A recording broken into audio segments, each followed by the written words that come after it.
Gracias por... Veo gente conocida ahí. Maru, genia. Te reconocí con barbijo y todo. Tengo computer vision, ¿se dan cuenta? Eh, bueno, yo no tengo presentación, pero más que nada quería contarles algunas cosas que vengo trabajando y pensando y haciendo con los datos.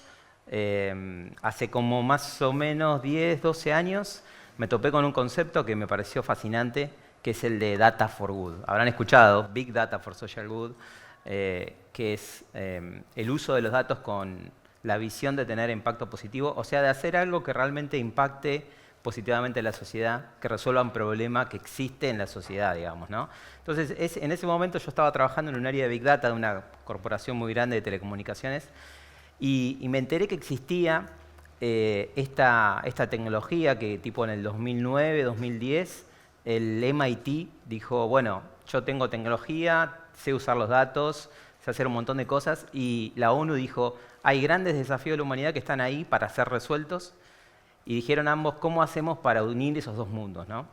Yo justo estaba en esa empresa de telecomunicaciones que era uno de los partners tecnológicos que estaba trabajando con eso, y estaba haciendo casos como, por ejemplo, uno que miraban los hashtags, hacían tipo sentiment analysis, mirando hashtags de diagnósticos o de síntomas de algunas enfermedades para hacer predicciones de pandemias. Esto les debe sonar familiar. Y eso estaba pasando, me acuerdo, en el 2009, por ahí. Y nadie le dio bola, obviamente, ¿no? Les pareció como una herramienta, mirá qué loco esta gente haciendo esto.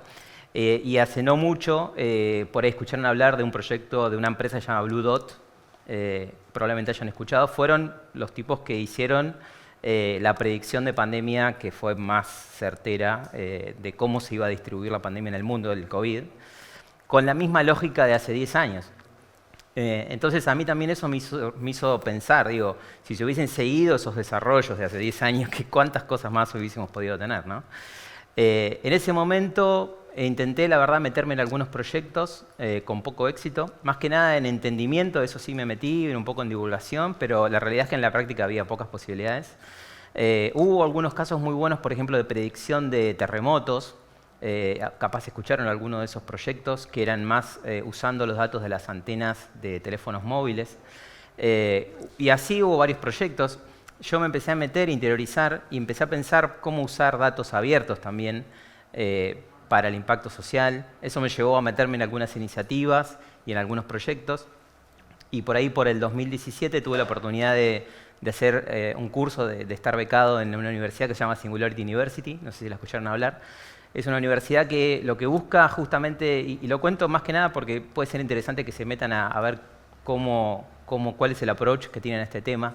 Ellos dicen, bueno, las grandes tecnologías que están cambiando el mundo, las tecnologías más disruptivas, que ellos mencionan como exponenciales, que aumentan el poder de cómputo y de procesamiento cada vez más y de manera exponencial, no lineal, ¿no? Cómo esas tecnologías pueden resolver los grandes problemas de la humanidad. Algunos proyectos que hicieron ellos y que lideraron ellos, yo estuve estudiando 2 meses, esto es en California, en un campus de la NASA, por eso es muy popular también la universidad. Ellos, el origen es que la universidad dijeron, era la Universidad del Espacio, que funcionaba ahí dentro de un campus de investigación de la NASA. Y uno de los fundadores, Peter Diamandis, que es un emprendedor que está con otro loco que se llama Ray Kurzweil, que no sé si lo conocen, pero es el cerebro de la inteligencia artificial de Google, para que tengan una idea de lo que es el tipo. Es una bestia. Escribió muchos libros de inteligencia artificial y de, por ejemplo, de la singularidad, ¿no? Que mucha gente dice qué pasará, llegará a la singularidad en algún momento. Estos dos tipos dijeron, ¿cómo hacemos para usar esas tecnologías que estamos usando de investigación y desarrollo para la búsqueda de la vida extraterrestre o para la exploración espacial? ¿Cómo hacemos para bajarlo a la Tierra, al llano, y que nos sirva realmente a todos para hacer cosas que estén buenas? Y ahí nace Singularity University, Google agarra y dice, bueno, pongo $50.000 por persona para que vengan a estudiar 3 o 4 meses, y buscan personas en todo el mundo y te meten ahí 2 meses a estudiar tecnologías exponenciales y grandes desafíos de la humanidad. Tuve la suerte de estar ahí, 90 personas, 50 países distintos, un flash terrible. Empezás a conocer diferentes problemas y diferentes formas de intentar resolverlos. Conocí gente, por ejemplo, me acuerdo hablando una vez con una chica, yo le contaba que trabajaba en telecomunicaciones y data, y me dice, yo soy dueño de una empresa de telecomunicaciones, me dice. Yo dije, ¿cómo dueña? ¿Qué haces acá? Pensé. La chica era de Nigeria y era realmente dueño de una empresa de telecomunicaciones y me contaba cómo funcionaba Y la empresa de comunicaciones era como muy pequeña, se basaba en servicios de SMS, ¿no? Estamos hablando de 2017. Entonces vos empezás a pensar, ¿cómo tienen servicios de SMS? ¿Por qué no usan otras tecnologías que ya existían? Bueno, por el tipo de dispositivo que usan, ¿no? U otros proyectos que involucraban la robótica y que los robots levantaban piedras después de un catástrofe natural. O sea, ese tipo de proyectos se hacían ahí. Otros proyectos de geodata en villas en Brasil, por ejemplo, en favelas. Entonces empezás a escuchar formas de resolver problemas usando data que te abren mucho la cabeza, ¿no?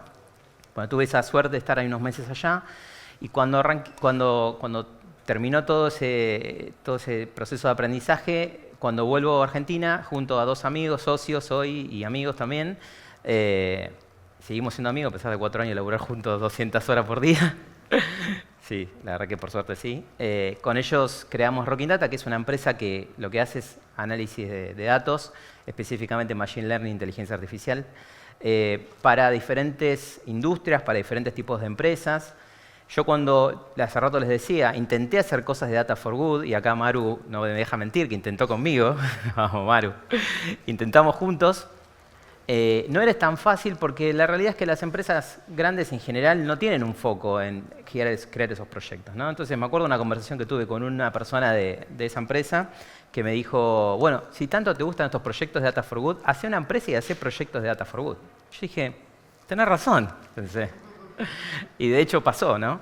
Y el primer proyecto que hicimos de Data for Good fue un proyecto muy lindo, que de hecho fue uno de los primeros proyectos de Rocking Data, que involucraba ayudar a tomar decisiones para, en este caso eran distribuir certificados de vivienda para barrios populares, ¿no? Capaz les suena un proyecto de eso, donde intervinieron organizaciones como Techo y un montón de otras organizaciones que iban casa por casa haciendo un censo con una aplicación y después había que procesar la data y decidir de qué manera se iban a entregar esos certificados de vivienda, que el certificado de vivienda de barrio popular a la persona le daba la posibilidad de ir y pedir el servicio de luz o ir y anotar al hijo al jardín, o sea, cosas muy elementales que sin ese papel no podían hacer nada. Y lo que nos pidieron ayuda en ese momento fue entender todos los lugares del país con las cuestiones geográficas que eso involucra, entender dónde estaban todos los certificados para entregar y generar un algoritmo de optimización matemática para hacer esa entrega lo mejor posible, ¿no? Que la gente tenga que caminar lo menos posible, que que se aseguraran entregas en lugares específicos todos los meses, o sea, diagramar la lógica de esa entrega a través del entendimiento de los datos. En ese proyecto había, me acuerdo, un montón de geógrafos y gente que entendía de la geodata. Nosotros simplemente lo que hicimos fueron modelos por ejemplo, de segmentación, ¿no? Para entender la clusterización, para entender dónde estaban esos puntos, y después el modelo de optimización matemática que quedó corriendo como una capa encima de los datos georreferenciados, ¿no? Ese fue el primer proyecto que hicimos. Después hicimos otros proyectos para ONGs. El año pasado hicimos un proyecto que estuvo muy bueno con predicción de COVID, predicción de gente que pudiera entrar con COVID a un sanatorio, el segundo sanatorio de Argentina que recibió más casos de COVID. Un amigo trabajando ahí en terapia intensiva me contaba lo que pasaba y me decía, ¿cómo puede ser que no podamos tener una herramienta que nos ayude a predecir cuántos casos pueden ingresar? No podemos hacer eso, me decía. Y yo pensaba, en ese momento, recibía ese tipo de comentarios, pero los datos en los que nos podíamos basar para hacer eso no nos parecían los óptimos, ¿no? El problema de la calidad de los datos, me imagino que todos lo conocen, no hace falta que les diga nada, pero la calidad de los datos para tomar decisiones como predicciones de COVID me parecían como muy fuerte que no se tuviera data que pudiéramos confiar. Sin embargo, en ese caso lo que pasó fue que un sanatorio dijo, yo tengo toda la data de la gente que ingresa a mi sanatorio, lo registro en un sistema, te la puedo dar para que hagas una predicción. Entonces tomamos esa data, por supuesto anonimizada y con todas las cuestiones que ustedes imaginan que hay que tener en cuenta para este tipo de proyectos. Proyectos de salud tienen como ese tratamiento diferente al tradicional, diría. Lo cruzamos con data como las tendencias a nivel Ciudad de Buenos Aires, a nivel Argentina, y creamos algo muy simple que es un tablero en una herramienta de Amazon que lo que permitía hacer era visualizar 15 días antes cuántas personas iban a ingresar con COVID al sanatorio. Y nosotros a veces lo que pasa en estos problemas es que uno tiende a pensar, no, bueno, pero le agregaría tal data, no, pero estaría bueno tener tal otra, ¿y qué pasa con tal? Y uno se entra a complicar, ¿no? A veces. Y me acuerdo cuando le dije, mira, podemos hacer esto, puede tener una buena precisión, probémoslo. Para ellos era un montón.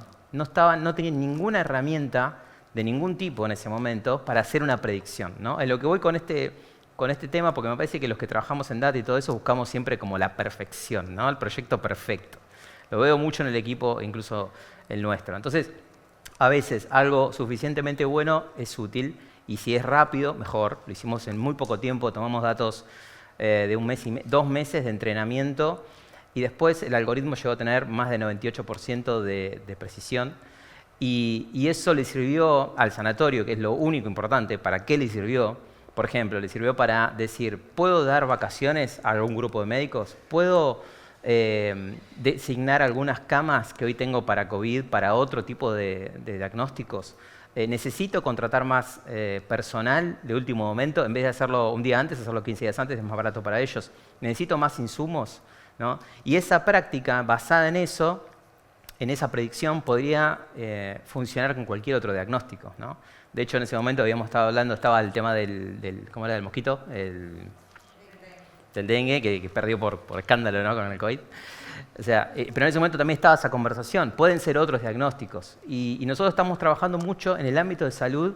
En el ámbito de salud, cuando empezás a hablar de data, la mayoría de la gente conecta con temas de descubrimiento de drogas, de, qué sé yo, de creación de un producto nuevo. Nosotros no nos metíamos en el tema de salud, que estamos hace casi 3 años en laboratorios y diferentes lugares, droguerías y cosas así, porque creíamos que no teníamos suficiente conocimiento médico para meternos en eso. Después nos dimos cuenta que en realidad lo que podemos aportar nosotros es nuestro conocimiento de cómo mejorar el funcionamiento de una organización, lo cual no es poco, es un montón. Entonces nosotros lo que hacemos es trabajar en el uso de los datos, en la creación de modelos predictivos, en la creación de algoritmos con inteligencia artificial para mejorar la eficiencia del funcionamiento de un lugar, ¿no? Eso hicimos con ese caso. Y bueno, hicimos varios otros, pero en resumen, digamos, una cosa que me viene pasando y puntualmente me pasó con la reflexión que estuve escribiendo en el libro, que ahora se los muestro después, el libro que acaba de salir ayer, está calentito todavía, es porque fui a dar una charla a un lugar. Entonces yo hablaba de Data for Good y una persona me dice, bueno, pero Data for Good, entonces los otros proyectos que haces son Data for Bad. Me dice. Y yo dije, obvio, si estoy diciendo que existe Data for Good, tiene que existir Data for Bad. Y me puse a pensar un poco en eso, cuando estábamos hablando con una persona de un laboratorio que quería invertir en un proyecto en Córdoba, que lo que buscaba con ese proyecto era, ¿cómo hago para poder darle turnos a personas, específicamente en ese caso eran mujeres, que a veces no llegaban a atenderse en un turno médico para una enfermedad específica, por ejemplo cáncer, y por ahí se morían por no obtener un turno rápido, ¿no? O se tenían que desplazar mucho lugar, o tenían turnos de 4 meses, entonces ya el tratamiento no era lo suficientemente bueno. Entonces me planteó ese tema, realmente me pegó y dije, por otro lado existen, y ustedes lo deben saber como usuarios, ¿no? Altísimos niveles de cancelación de turnos. Si ustedes sacan un turno, ¿cuántas veces lo cancelan? ¿No? Entonces los sanatorios, las obras sociales dicen, ¿cómo hago para hacer una predicción de cancelación? Como creo que comentaban hace un ratito, escuché algo así. ¿Cómo hago para predecir un turno, la probabilidad de cancelación que tiene? ¿No? Nosotros hacemos algoritmos que hacen eso para otras cosas. Entonces, digo, si nosotros estamos trabajando en un sanatorio y cuando alguien entra a sacar un turno, automáticamente corre un modelo que dice, ese turno que está sacando esa persona tiene una probabilidad de 90% de cancelación, ¿no? Si ese proyecto funciona bien, por ahí lo que podemos hacer es hacer como meter a la gente en un camino, ¿no? Si hay una probabilidad muy alta de cancelación, bueno, mandarle un recordatorio el día antes, llamarlo por teléfono, ¿no? Hay como un montón de técnicas para evitar esa cancelación, y ese proceso va a hacer que más gente pueda obtener un turno cuando lo corresponde, ¿no? Entonces, ese tipo de proyectos, fíjense, ahorran dinero a las clínicas, a los sanatorios, ¿no? Mejoran la vida de los pacientes que están asistiendo, mejoran la vida de los médicos, optimizan su tiempo, o sea, es absolutamente de impacto positivo por donde lo mires, económico, social, medioambiental incluso. Entonces, cuando yo empecé a pensar en ese caso, dije, casi todos o todos los proyectos que hacemos nosotros, no porque seamos nosotros, diría que casi todos los proyectos de data que existen son proyectos de Data for Good. O sea, de alguna forma, lo que nos planteamos desde ese momento, y que creo que lo venimos haciendo, pero nos lo planteamos como un objetivo de la organización, es que todos los proyectos que hagamos sean de impacto social. Porque casi cualquier cosa que vos haces para optimizar y empezás a ver, por ejemplo, en Perú, hicimos con la principal cementera de Perú un modelo de optimización matemática para que los camiones recorran menos caminos, digamos, menos zonas geográficas y distribuyan mejor los productos que tienen que distribuir. Ahorran plata en uso de combustible, en tiempo de manejo, es más seguro, evitás... O sea, les puedo hacer una lista así gigante de beneficios de ese tipo de proyectos.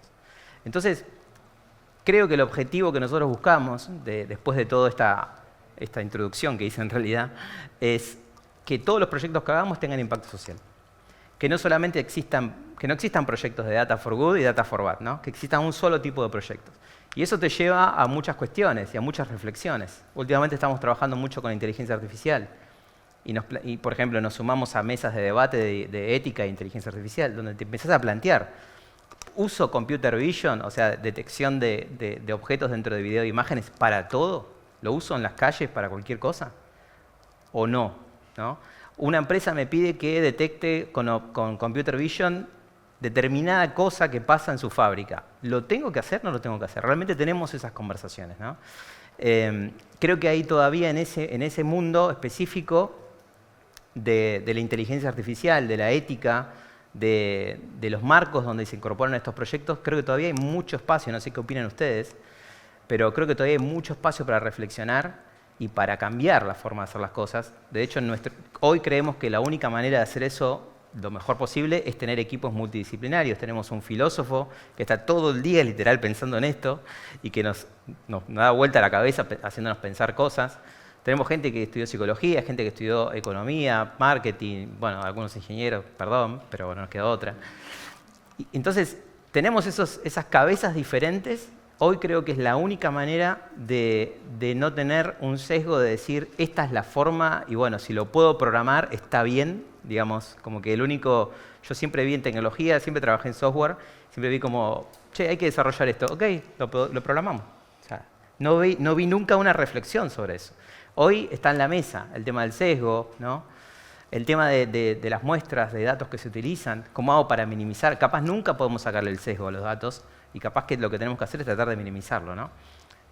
Muchas de esas reflexiones son las que estamos trabajando, así que los invito a que conecten con nosotros. Y también les quiero aprovechar para mostrar el libro, que mucho hablo de eso. Perdón una pequeña venta, pero me obligaron a que lo haga. Tengo un amigo que... Ahí está, gracias a vos, Joan. El libro se llama Cómo piensan las máquinas. Y bueno, justamente se refiere a eso, ¿no?